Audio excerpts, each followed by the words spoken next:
Ευχαριστήσουμε το Σωματείο Ειρήνη, το οποίο έκανε την αυλή μας απίστευτη, καινούρια, ελκυστική. Θα θέλουν να περνάνε απ' έξω τα παιδάκια που δεν πάνε στο σχολείο και θα μπαίνουν μέσα, νομίζουν ότι είναι παιδική χαρά. Είναι μια απόπειρα, μια προσπάθεια που ξεκίνησε η κυρία Κολάρου Μαριλένα. Έκανε το αίτημα, μπήκα να δω τη δράση τους και εγώ που δεν τη γνώριζα και κάνουν εκπληκτικά πράγματα. Μας βάλανε όλα αυτά τα ωραία παιχνίδια, φτιάξαν και την επάνω αυλή με ειδικά πλακάκια ασφαλείας. Δεν ανεβήκαμε την πρώτη μέρα στην τάξη καθόλου. Πάγαμε έξω.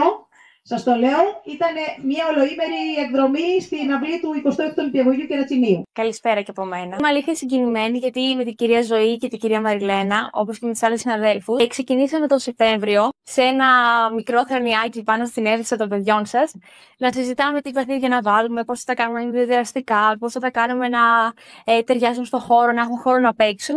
Και ήρθα τώρα σήμερα εδώ πέρα να χαρούμε όλη αυτή την προσπάθεια και εσείς κυρίως να χαρείτε τα παιδιά σας που παίζουν σε έναν ασφαλή χώρο.